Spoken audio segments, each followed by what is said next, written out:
Bapa, kami mengucap syukur buat hari ini. Terima kasih buat anugerah-Mu atas hidup kami. Apapun keadaan di sekeliling kami, di sekitar kami, tidak akan membuat kami takut, apalagi khawatir. Kami percaya Engkau Tuhan yang menyertai kami. Hari-hari ini yang kami rindukan adalah bahwa kami mengerti rencana dan kehendak Tuhan dalam hidup kami, supaya kami melakukan apa yang Tuhan mau untuk kami lakukan di hari-hari ini. Urapi hamba-Mu yang tidak ada apa-apanya, urapi setiap kami Bapa untuk mengerti firman-Mu. Dalam nama Yesus yang percaya, Tuhan di tengah kita memberkati kita. Mari katakan bersama, amin, amin. Ya, shalom saudara yang terkasih Debbie Basir TV. Di mana saja Anda berada, saya percaya kita semua dalam perlindungan Tuhan. Hari-hari ini saudara, kita mau terus untuk mengerti apa yang Tuhan mau, untuk kita mengerti apa kehendak Tuhan dalam hidup kita. Iya, saya pengen kita sama-sama belajar firman Tuhan. Saya diberkati dengan ayat ini saudara. Mari kita buka bersama 1 Korintus 3. Ya, saya beri tema pada hari ini adalah diuji dengan api, ya. Judul perikopnya adalah dasar dan bangunan. Ayat 10 berkata begini, sesuai dengan kasih karunia Allah yang dianugerahkan kepadaku, aku sebagai seorang ahli bangunan yang cakap telah meletakkan dasar dan orang lain membangun terus di atasnya. Tetapi tiap-tiap orang harus memperhatikan bagaimana ia harus membangun di atasnya, karena tidak ada seorang pun yang dapat meletakkan dasar lain daripada dasar yang telah diletakkan, yaitu Yesus Kristus. Ayat yang ke-12 berkata, entahkah orang membangun di atas dasar ini dengan emas, perak, batu permata, kayu, rumput kering, atau jerami. Sekali kelak pekerjaan masing-masing orang akan nampak, karena hari Tuhan akan menyatakannya, sebab ia akan nampak dengan api. Dan bagaimana pekerjaan masing-masing orang akan diuji oleh api itu. Jika pekerjaan yang dibangun seseorang tahan uji, ia akan mendapat upah. Jika pekerjaannya terbakar, maka ia akan menderita kerugian, tetapi ia sendiri akan diselamatkan, tetapi seperti dari dalam api. Tidak tahukah kamu bahwa kamu adalah bait Allah dan bahwa Roh Allah diam di dalam kamu? Jika ada orang yang membinasakan bait Allah, maka Allah akan membinasakan dia. Sebab bait Allah adalah kudus dan bait Allah adalah kamu. Janganlah ada orang yang menipu dirinya sendiri. Jika ada di antara kamu yang menyangka dirinya berhikmat menurut dunia ini, biarlah ia menjadi bodoh supaya ia berhikmat. Karena hikmat dunia ini adalah kebodohan bagi Allah, sebab ada tertulis, ia yang menangkap orang berhikmat dalam kecerdikannya. Dan di tempat lain Tuhan mengetahui rancangan-rancangan orang berhikmat, sesungguhnya semuanya sia-sia belaka. Karena itu janganlah ada orang yang memegahkan dirinya atas manusia, sebab segala sesuatu adalah milikmu. Saudara yang terkasih, firman ini berkata saudara, ya, Rasul Paulus memberikan kepada kita, ya, satu ajaran bahwa kita ini semua harus membangun. Dia berkata ayat yang ke-10 tadi, sesuai kasih karunia Allah yang dianugerahkan kepadaku, aku sebagai seorang ahli bangunan yang cakap telah meletakkan dasar dan orang lain membangun terus di atasnya. Tetapi tiap-tiap orang harus memperhatikan bagaimana ia harus membangun di atasnya. Rasul Paulus mengatakan dirinya adalah seorang ahli bangunan yang cakap dan telah meletakkan dasar, ya, karena kasih karunia Allah. Artinya apa? Rasul Paulus adalah seorang yang menerima kasih karunia Allah, diselamatkan, dan dia menerima rahasia pemberitaan Injil. Sehingga lewat surat-surat Rasul Paulus sudah memberkati banyak orang dan membuat kita bisa membangun hidup kita di atas dasar surat-surat yang Rasul Paulus tulis. Dia sebagai seorang ahli bangunan. Bahkan saya pun sangat diberkati dengan surat-surat yang keras dari Rasul Paulus, sehingga membuat iman saya bertumbuh menjadi orang yang juga ekstrim di dalam Tuhan, ya. Dia berkata sesuai kasih karunia Allah, Rasul Paulus menerima anugerah keselamatan dan diberikan rahasia untuk memberitakan Injil, dan dia menulis surat-surat yang sampai hari ini masuk di dalam Alkitab, saudara. Tapi dia berkata begini, dan orang lain membangun terus di atasnya, tetapi tiap-tiap orang harus memperhatikan bagaimana ia harus membangun di atasnya. Saudara, banyak orang yang terpanggil menjadi Kristen, ya. Dan ketika kita semua sudah menjadi Kristen, percaya kepada Kristus, apakah kita hanya hidup sebagai orang Kristen yang tiap hari Minggu ke gereja, pulang lalu kita balik lagi minggu depan ke gereja, dan hanya seperti itu? Enggak. Rasul Paulus bilang setiap orang, ya, harus memperhatikan bagaimana ia harus membangun di atasnya. Ingat saudara, membangun kehidupan kekristenan kita, iman kita, ya, pengiringan kepada kita itu seperti sebuah bangunan yang harus dibangun dengan dasar, dengan bahan yang benar-benar kuat supaya iman kita berakar. Nah, untuk urusan membangun ini, Rasul Paulus bilang kita sudah meletakkan dasar. Dasarnya itu ialah apa? Yesus Kristus sebagai dasar bangunan kita. Ya, tetapi bagaimana tiap-tiap orang membangun di atasnya, itu dia bilang setiap orang harus memperhatikan bagaimana cara dia membangun. Artinya apa saudara? Ketika kita semua sudah diletakkan dasar Kristus sebagai bangunan kehidupan kita, nah kita sendirilah yang harus bertanggung jawab, kita sendiri harus memperhatikan bagaimana cara kita membangun, ya, kekristenan dan iman kita kepada Tuhan. Rasul Paulus menegaskan di sini, dia bilang apa? Tiap-tiap orang harus memperhatikan bagaimana ia harus membangun di atas dasar Kristus itu. Saudara, banyak orang yang menyebut dirinya Kristen, tetapi saya sudah melihat betapa banyak bangunan dari kekristenan itu yang rapuh dan kropos. Ya, kehidupan kekristenan yang sesungguhnya itu adalah bagaimana kita membangun iman kita, meletakkan Kristus sebagai dasar dalam apa? Dalam pernikahan kita, di dalam mendidik anak-anak kita, dalam membangun rumah tangga, dalam membangun pekerjaan, di dalam membangun pelayanan. Itu Kristus yang harus menjadi dasar dari bangunan kita.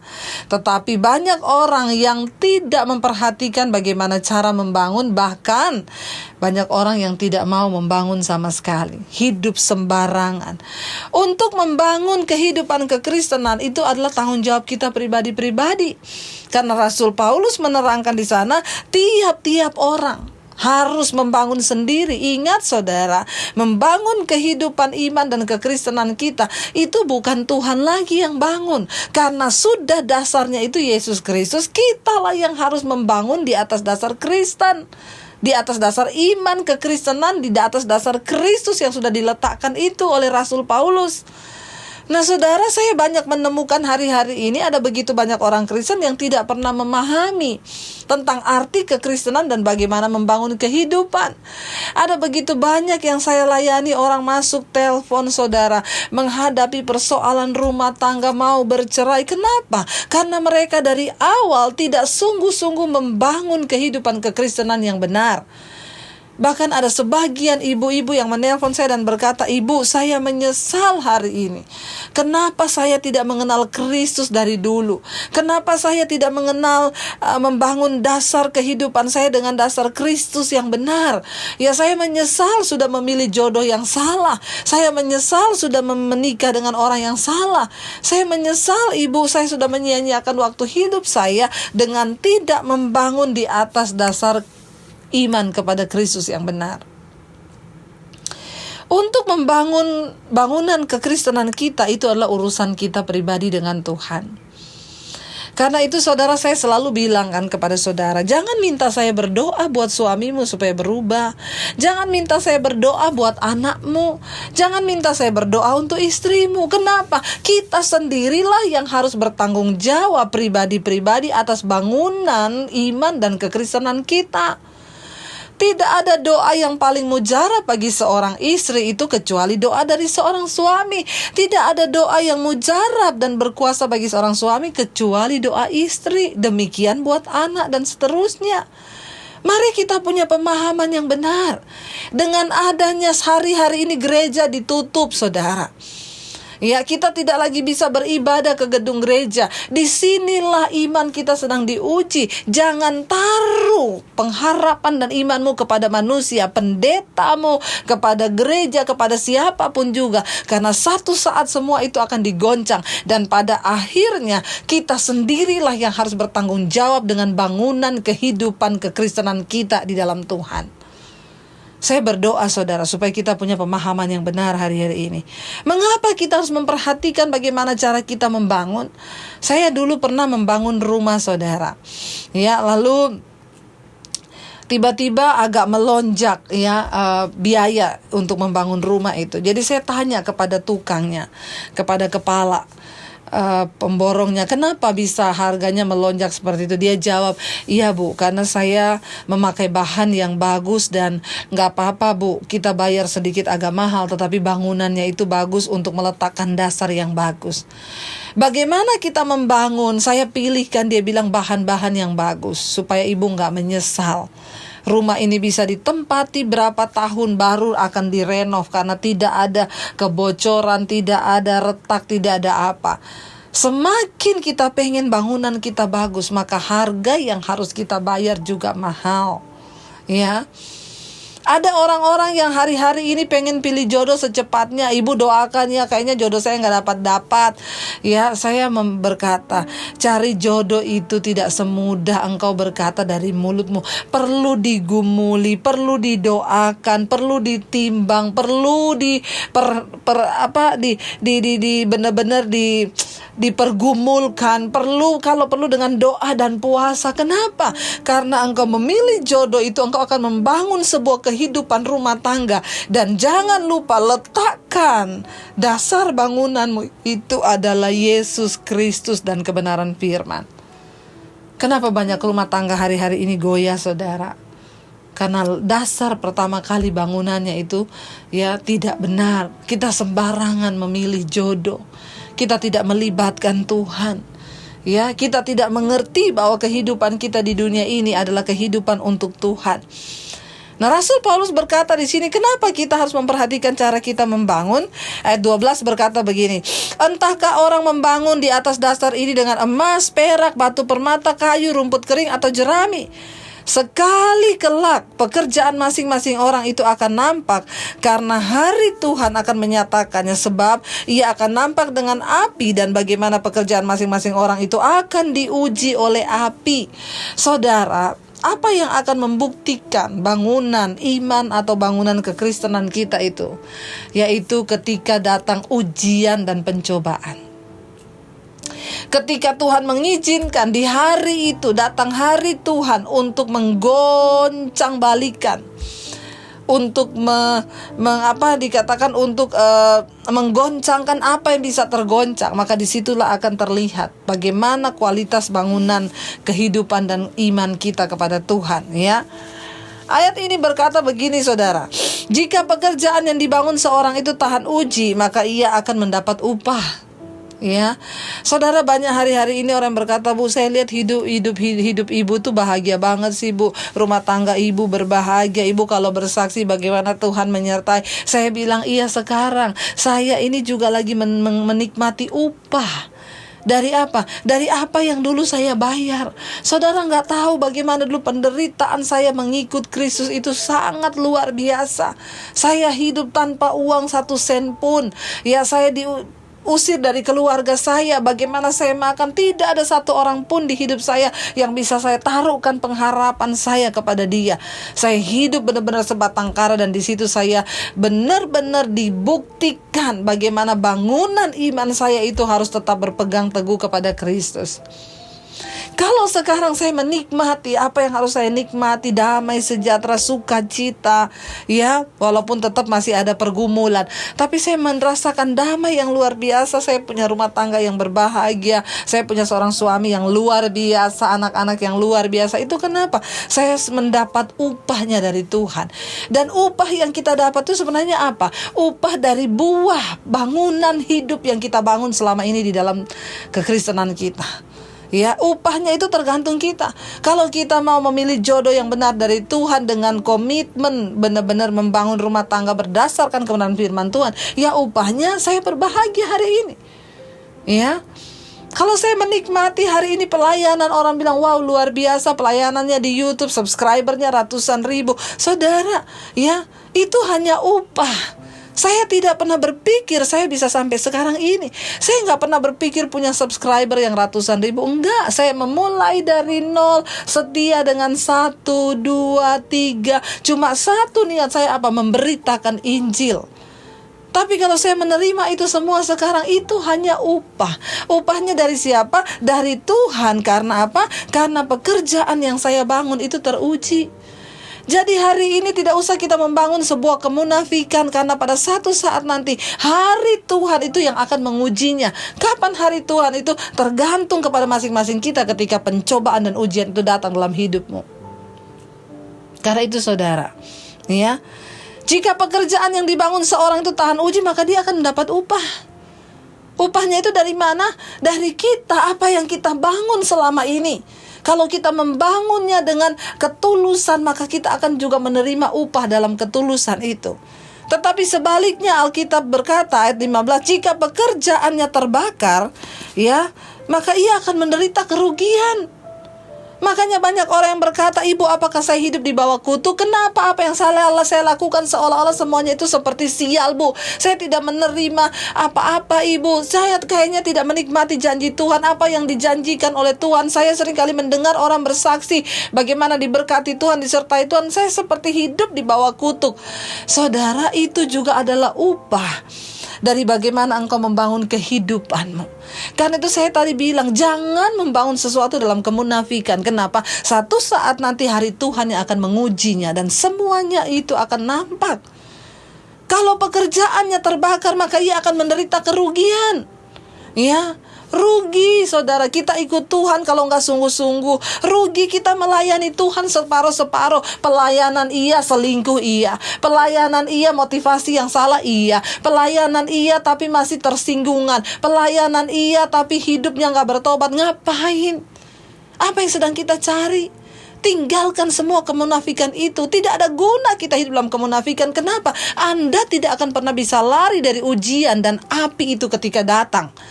Karena Alkitab berkata, Tuhanlah yang akan mengujinya. Ya, kalau pekerjaannya terbakar, ia akan menderita kerugian. Ya, tetapi ia sendiri akan diselamatkan kalau dia mau bertobat, saudara. Tetapi seperti dari dalam api, kata firman Tuhan. Ya, terbakar, saudara. Kalau masih ada kesempatan bertobat, akan diselamatkan. Kalau enggak. Tidak tahukah kamu bahwa kamu adalah bait Allah dan bahwa Roh Allah diam di dalam kamu? Kenapa kita harus membangun kehidupan kita? Karena kita ini adalah bait Allah. Gereja bukan bangunan. Gereja itu tubuh kita. Bait Allah itu bukan bangunan.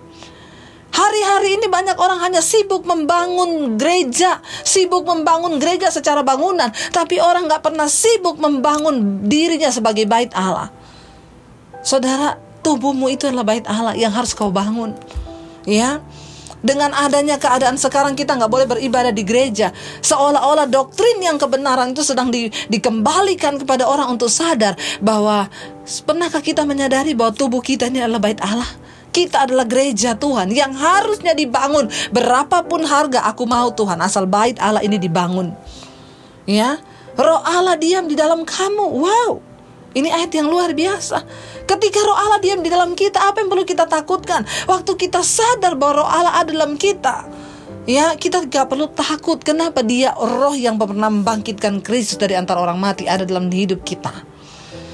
Jadi dia sanggup melakukan segala perkara. Ayat 17 berkata, jika ada orang sebaliknya yang membinasakan bait Allah, maka Allah yang akan membinasakan dia. Sebab bait Allah adalah kudus dan bait Allah adalah kamu. Ingat saudara, kita adalah bait Allah.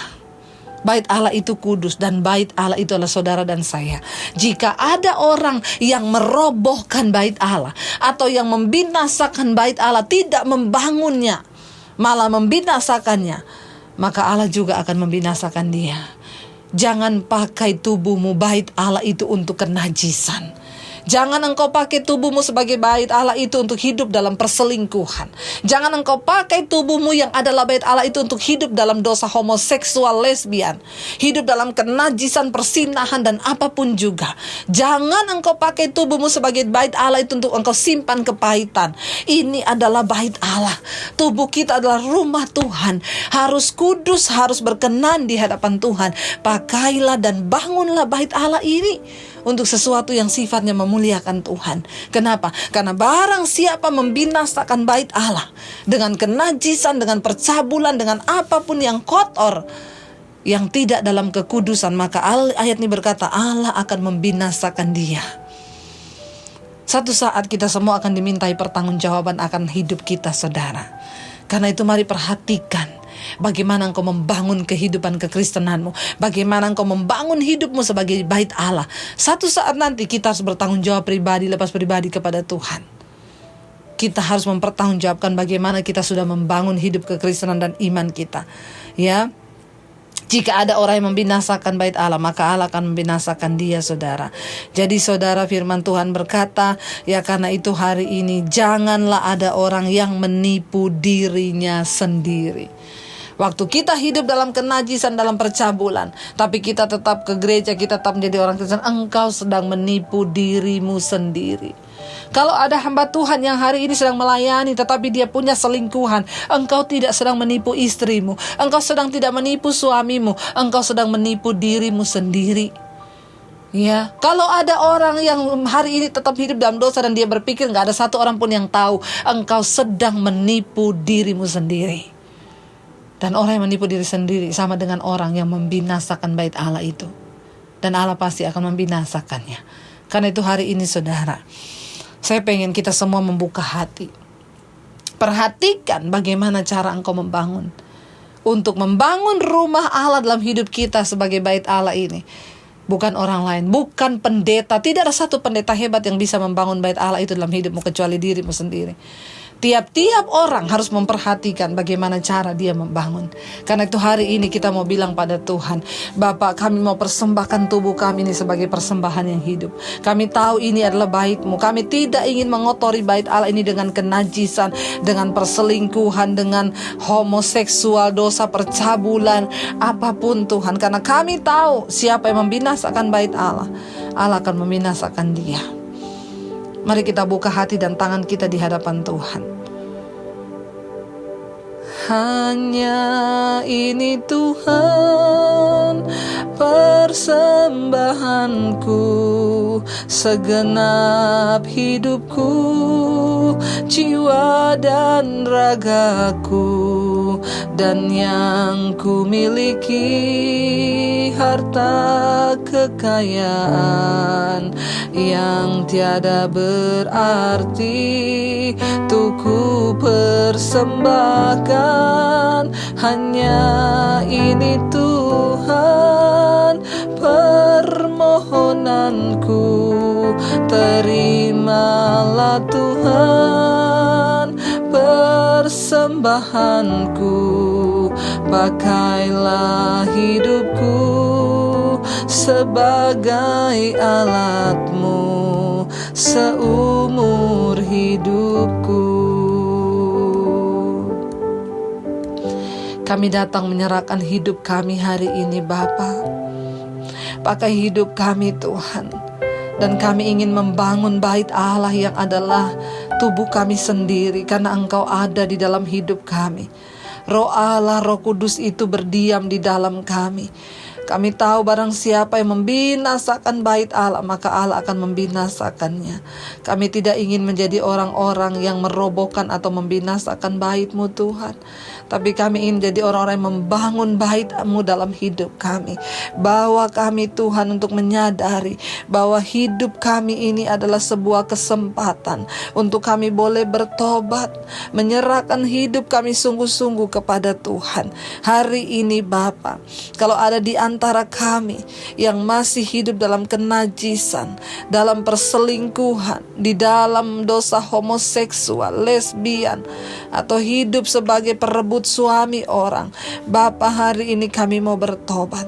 Kami datang menyerahkan hidup kami ke tangan Tuhan. Atau mungkin hari-hari ini kami hidup di dalam kepahitan, kami tidak bisa melepaskan pengampunan atas orang lain. Sucikan dan kuduskan Tuhan. Kami tidak ingin, Bapa, membiarkan bait Allah ini penuh dengan amarah dan kepahitan dan kekecewaan. Bahkan hari ini kalau ada di antara kami yang hidup dalam ketakutan dan kekhawatiran, Tuhan, ampuni dan sucikan hidup kami. Kami rindu biar bait Allah itu, hidup kami ini sungguh-sungguh ada di dalam perkenanan Tuhan. Penuhi hidup kami senantiasa dengan anugerah-Mu ya Tuhan. Dan bawa kami, Tuhan, untuk terus ada di dalam perkenanan-Mu. Kami mau membangun bait Allah ini. Kami mau membangun hidup kami, membangun rumah tangga, membangun pernikahan, membangun pekerjaan, membangun pelayanan di atas satu dasar, yaitu Yesus Kristus sebagai Tuhan dan Juru Selamat. Terima kasih Bapa, segala pujian, hormat, dan kemuliaan hanya bagi Yesus Kristus Tuhan kami. Di dalam nama Yesus kami sudah berdoa dan kami bersyukur. Haleluya, haleluya, haleluya. Amin. Jika Anda diberkati dengan channel saya, jangan lupa tekan tombol subscribe, dan jangan lupa like, share, dan komen, dan jangan lupa untuk mengklik tombol lonceng di bawah ini supaya Anda mendapatkan pemberitahuan setiap kali saya mengupload video-video yang baru. Jangan takut karena gratis. Tuhan memberkati.